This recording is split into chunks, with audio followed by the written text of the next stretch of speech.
Hey everybody, welcome into the Horseshoe. This is Rapid Reaction. It's brought to you by Byers Auto. That is Spencer Holbrook, Tim May, Jeremy Birmingham. I am Austin Ward, and it was Ohio State 41, Tulsa 20, and it wasn't quite that comfortable for most of the afternoon for Ohio State. I would call it mixed reviews, Berm, as we get started here. You'd think for a game like that, this was supposed to be one where Ryan Day said he wanted to see progress. He saw some signs of improvement. A bunch of young people played. And Ohio State found itself in a dogfight against a team that it should have beat easily. Yeah. And the score reflects that, but the reality on the field today on Saturday did not. Yeah, if you consider some bad football and some really bad football mixed, then I guess today was mixed. But obviously Ohio State, you know they're going to out-talent a team like Tulsa, and that's what today showed. They didn't do anything to beat Tulsa. Travion Henderson did a few things to beat Tulsa. Ohio State had a few young guys make some plays on defense. At times they really needed it. Tyleik Williams came up huge twice. Obviously Cam Martinez with the interception return for a touchdown and also the deflection on the other interception at the end of the half. But boy, oh boy, there's just a lot of question marks on this team. And I don't know where to start, to be honest. There's a lot of things wrong. I'm going to take the other side of that coin because what I saw today was a bunch of freshmen and second-year guys running around, and they were the ones making the plays. And in that vein, you're going to go through some growing pains. Even against Tulsa, you're going to see some mistakes. You're going to have things out of place. But when you've got Tyleik Williams making a big sack, Jack Sawyer causing a couple holding penalties, JT Tuimoloau being in on plays, Cody Simon out there, Denzel Burke, Cameron Martinez, must I go on? Like, this defense is so young, and I asked Ryan Day about it. The defense is so young that they're going to take some lumps from here on out because there's a youth movement going on this team right now. And in the meantime, hold on to your butts because there's going to be it's going to be a bumpy ride. But I think by November, this team is going to be playing really good football, and we saw just the beginning of that today. This team kept swinging all day, number one, because it had to, and number two, because they showed grit. I mean, I saw a lot of grit out there from this Ohio State on both sides of the ball. But I want to tell you this, Ryan Day, and he started his press conference sort of out with this. When you limit Tulsa to whatever they were yards rushing, I think they were short of three figures in that regard, 5 yards at one point, and then you rush for over 300, and that was definitely your focal point going into the week, going into the changes you made defensively, going into like naming Travion Henderson your number one back because everybody else could see it. Now you declared it, and then he breaks Archie Griffin's 49-year record for a single game rushing 277 yards, I think, on 24 carries. That it stood for 49 years. There was a lot of good that came out of this. Obviously, I think you're going to talk about one of the real questions is with C.J. Stroud from a health standpoint or arm standpoint. He still made some really good throws today, but go ahead, you pick it up from there. I feel this one's a weird rapid reaction for me because as strange day. Berm says a lot of the time that I'm normally the more optimistic on this crew, and there's something that's not right about this team, and I watch it and I feel strange about the decisions. I know that Ryan Day is an incredibly bright guy. I know that Kerry Combs has coached a high-level football for a long time. I know that those are 4- and 5-star players that are out on the field that aren't making the plays, and I just can't really figure out why. But when I look at C.J. Stroud, he was chosen, he was the leader all the way through. He was chosen as the starter for a reason. And I can understand why there may be an urge to not take him off the field and restart a quarterback controversy because that's obviously what would happen because this is Ohio State and C.J. Stroud is not healthy. We said this throughout the week. We said it the week before, and we said it even in the middle of training camp about the work, load management and not throwing. That's not a normal thing that happens. And we know for certain you just have to watch him to know, but beyond that, you know that when he's throwing high, when he's constantly windmilling the arm, when he's taking shots and struggling to get up off the field, he went into the tent. We don't know why. We don't know what happens in there on Saturday. I feel like he needs to rest, and because you shouldn't have to have a freshman running back break the single-game rushing record to win against Tulsa. And today they probably needed somebody else to play quarterback.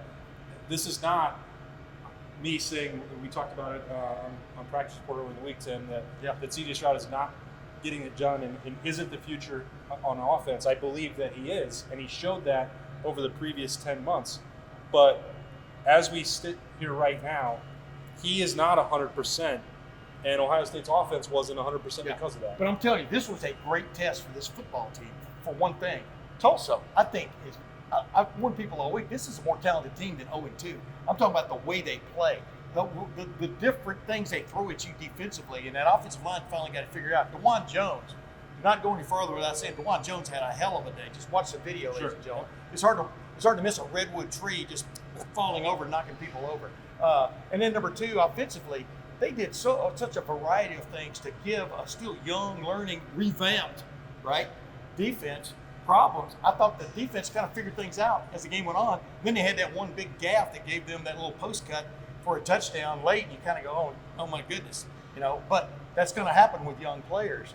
This was an interesting matchup all the way around because it's almost exactly what this team needed to kind of prove a little bit to itself that it has gotten some things straightened out. But the running game was no joke today. Yeah, I don't know. They gave up almost 500 yards to Tulsa. I know I know Tulsa is better than their record indicates. It's not a MAC school. They are a decent football program. But boy, oh boy, there's question marks to me at linebacker, 2 weeks ago, they at lost safety. to UC Davis. Right. I mean, you can't They give had up. all I those just- guys I just missing. can't- They that's had fine. 7 or 8 players missing That's this fine. day. You can't give up Just fix it. 500 yards to Tulsa. They And- played and- Oklahoma State tough last week. I know. I know you know. I'm not suggesting. I don't want to stand here and denigrate Tulsa. I know they played a good football game. They had a good plan. They executed it. But to me, if you're Ohio State, you have too many players on this team that should be winning one-on-one battles that aren't doing it. But Chris when one guy did Chris doesn't- Olave have a catch? Did he get? No, he had one. That He had the late. long catch that Was got called back, and he dropped one. Chris Olave doesn't have a catch. Tyreek Smith, I know, got held a few times that I could see with my eyes. Him and Javonte Jean-Baptiste are just not getting it done. And to Spencer's point, Zach Harrison didn't even play. and Zach Harrison doesn't play. Obviously, Taraji Mitchell was limited. He didn't play much. To Spencer's point, I just think at this point, if you're Ohio State heading into Akron, I'm telling you, next week I'm running out JT Tuimoloau, and I'm putting Jack Sawyer out there. I'm putting Tyleek Williams out there, and I'm putting Haskell Garrett out there. With an all-freshman defense. And that I'm keeping find out next week. I'm keeping Haskell Garrett out there, and I'm putting 3 defensive linemen that are true freshmen out there and saying, go ahead and get them, Listen, because I just didn't see it out of those other guys. every time Tyleek Williams is on the field in a 3 or 4 set play setting, he's in the backfield at least one play. Yeah. That's just the way he is. He's got a high motor. He's really talented. I liked him coming out of high school. I didn't expect him to do this as a true freshman. I know this is Tulsa. I don't want to be too high on this team right now because there's a lot of things wrong. I mean, a lot of things wrong. And something just looks. It's almost like the trees are all fine, but the forest is on fire. Like, I don't know. It's weird. As a whole, the team doesn't look good.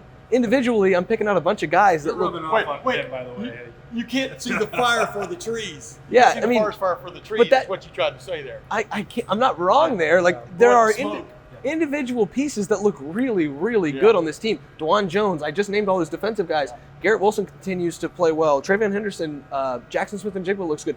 The tight ends look good today. Matt Jones And then- went in there and moved people out of the way. But then as a team, they just look odd. I out think of that's- sync. Look, I want to say this.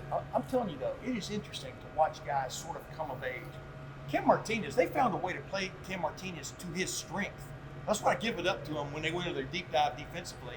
They were putting him in there purely for matchup situations, one man-to-man, which means I cover this guy. No, don't worry about all this other stuff. Now, they did have one screw up in that little thing. Yeah, When they were trips to there the was a little field- miscommunication and Yeah. a lot of the touchdown But when between they him were and trips to the field Lathan. and stuff, this guy was playing, man, and it finally paid off for him.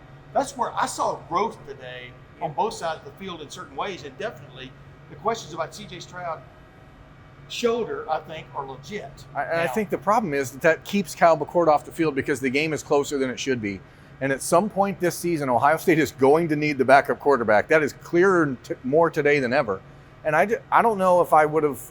I probably, if I was in charge of this team, I probably would have brought Kyle McCord out there in the third quarter. Not because I didn't think C.J. Stroud was tough enough to push through it, but the offense lacked an element. And that is something that when you're talking about Ohio State football, in Ryan Day's Ohio State football, if you can't push the ball down the field, there's a problem. And C.J. Stroud, for all of his guts, he shouldn't have to do that against a team like Tulsa. Yeah, I think all the things that you guys are saying, I agree with. But we need a stenographer. The caveat here with what Spencer's talking about, with what you're talking about, with seeing growth from a bunch of young players that clearly need to play more, is that I am trying to judge Ohio State by the college football playoff and by the Big Ten championship standard. And maybe And I can't. It's too early to do that. I can't. Maybe it is. Maybe it isn't. I think it is. But if you don't improve in a hurry, then there won't be a conversation about that. These are the games where they have to improve. Like you talked about. I get it. I get it completely. It's like I said. I just feel weird about what I saw today because the best players on this team, if Ohio State is going to reach its potential, can't just be nothing but freshmen. Now, if you can plug in Travion Henderson and boost the rushing attack, hey, that's great. But Chris Olave, I know he will be in pain about the drop in the first half, mentally, and we've seen him. Yeah. I'm sure he'll come back way better next week. But Olave has to deliver more than that. The linebackers, Trajan Mitchell was obviously hurt. That wasn't there. I don't think you're going to win relying solely. I love Cody Simon. Tommy Eichenberg has done some things. He put a big hit on over the middle to get one stop. I struggle in my mind to see Ohio State playing to its potential, relying on so many young players. Haskell Garrett has to play better. You said Tyreek Smith's name, Chris Olave. These guys, captains of this football team, they're not playing to their potential, and that is lowering the ceiling for Ohio State. Again, this is rapid reaction for one game, but that's how I feel today. But you know what? And then it's fine. Everything you just said is legit points. But it's kind of like judging a play that's been recast. I get it. From last year, and they're still playing in Peoria. But when you go to the play, you want to see them like they're on Broadway. And this is not a team that's ready for Broadway yet. I mean, that's my best analogy of putting it. But I see potential. In this age, man, it is tough to just line up and shut out anybody, shut down anybody. When they got six straight punts today at one point, did I leave out one there? I think it was six, right? It was 6.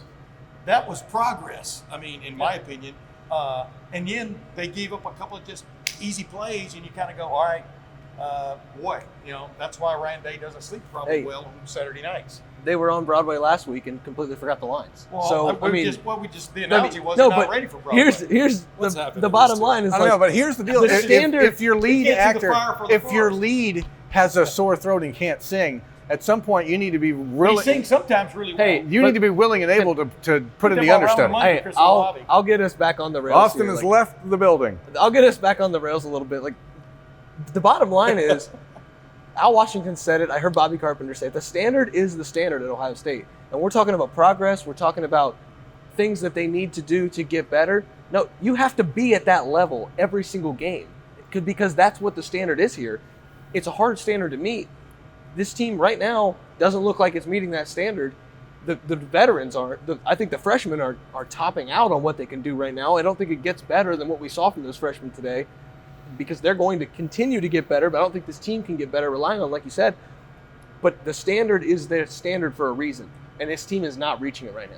The 2021 Ohio State recruiting class was the Buckeyes' best recruiting class in the history of the internet recruiting era. There are a lot of dudes in that group that can play and make plays and be difference makers. The guys that are here from last year have to do the same thing, period. Like you are not going to win the Big Ten if Haskell Garrett and Tyreek Smith and Javonte Jean-Baptiste and Zach Harrison and Taraja Mitchell and Bryson Shaw, and if these guys can't figure out a way to make a play on defense, period. But you gotta be patient. If that's your recipe, you've got to be patient. Let the cake rise. You've got to be patient. These guys are in a big learning curve moment right here. It looks like there has been a youth movement as we speak. There's no doubt about it. That game was on the line today, and you saw who was in the game. Yeah. So that's already taking place, but it's not instantaneous. You've got to be patient. And I saw progress, except for one really bad play in the second half, in the fourth quarter. I can't remember the quarter, but anyway, the long pass that Mace kept it a game. I saw progress from this defense today against an offense that was throwing their kitchen sink at them from a scheme standpoint and everything else. No, it's not Oregon, but it was interesting the way this defense learned on the fly and made plays. No, like I just said, no, they're not ready for Alabama yet, or maybe even Florida. Well, Alabama beats Florida by 2 today. Yeah. Everybody had their own trials and tribulations, but give it time, man. I think the potential is there. Like, what's your name again? Spencer Holbrook? Spencer Jerry Smith. Amy keeps messing it up. They can't seem to get it right. I think he does it now for today. a joke. Today was on purpose, I think. But I think that's the part, Tim. Like, I'm normally fully on board with that. That's why it's just weird in my mind. Today's game just didn't sit that well with me to watch. It was. Yeah, I'm with you. And again, maybe it's my own expectations for that progress were too high today. I sound like I'm being too hard on them for that because I know that they still have the potential. I said to Berm this morning, and I still feel this way. The teams in the Big Ten, they are going to be more talented than all of them. I think it's less than a 5% chance that they don't win the East Division. But if Michigan State has improved, if the rivalry game is tougher, if Penn State is able to show improvement and come in the end of October, then these guys have to grow up in a hurry. I think that's in my mind. Yeah. They don't have. They're not in spring ball. This wasn't the spring game. It wasn't a scrimmage. That was a game that they almost threw away. Don't you agree, though, that Ryan Day came to that conclusion on Saturday afternoon a week ago when he opted to basically jump in there on the defensive side? He understands this isn't done instantaneously. You guys have to grow, but play your best players, play the guys who give you the best chance to win, because it pays off in October and November. And I think that's why Cam Brown played so many snaps today, even though he is not healthy either.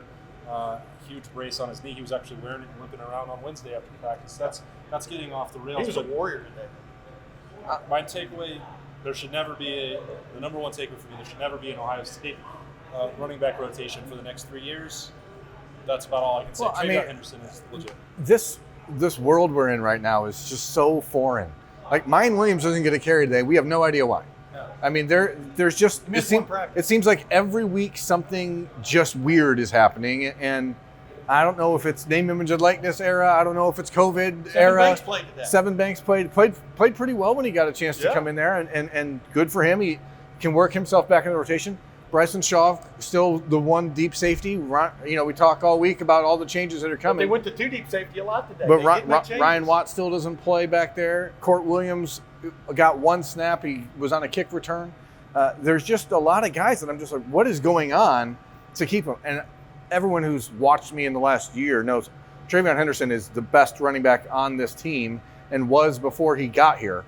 And that's not a knock on anyone else. Kudos to Master Teague for showing up and getting some tough yards today when he got called on. But there's just all this like confusion about, okay, what's going on there? What's going on there? Like, this game is another third game in a row now, where we see the opponent kind of have a really good idea how to stop Ohio State, not offensively, but they're stifling them. Ohio State had 3 possessions with 4 minutes to go in the first half. Like, they are not getting the ball back fast enough to play this conservative on offense, and I'm concerned. Second half they played pretty well, with a couple of exceptions. I mean, second half I saw progress from what I'm watching, but like we were talking about up in the press box, what a strange, like you just said, it's just been a strange, not just game, but strange 3 games now where you're just trying to figure out what are you doing personnel-wise. We still saw the turnstile spinning on defense with guys going in. It was a hot day, 89, 90 degrees. Who knows how hot it was on the field? Well, you do. I do. It was hot. It was hot. In this case, burn. But there was a reason to play a lot of guys today. But I thought we saw them settle on some certain lineups in certain situations, which I think is going to pay dividends down the road. Very last point I'll make. Seven Banks is going to have to be damn good in practice and in the next couple games, because Denzel Burke is really good and Cam Brown is really good. And there is not a reason that I can think of to take those 2 off the field right now. Seven Banks is really talented. They have candidates. He is a first round. He has the first round talent. He is going to have to play like a first round cornerback from here on out if he wants to be on the field, because the other 2 guys do not deserve to come off the field. They have candidates already right now for Big Ten Defensive Player of the Year, Denzel Burke, freshman, and Big Ten Freshman Offensive Player of the Year in Travion Henderson. I think it's going to be interesting, specifically those 2 guys, because Denzel Burke's getting better right in front of your eyes. Do you think Henderson will win Freshman of the Week? I think Buckeyes are right on track now to win it every single week for the rest of the season. Exactly. Hey, maybe that's what they're planning. At the end of the day, Ohio State won 41-20 in the Horseshoe. Yeah. This was supposed to be a tune-up and a learning experience, and I suppose that's what they got. Spencer Holbrook, Tim May, Jeremy Birmingham, I'm Austin Ward. A lot more coverage coming of this, and heading into next week with a prime time game and here in the Horseshoe as Akron comes calling. Stay tuned for us for more coverage of that and everything else Ohio State football at LettermenRow.com.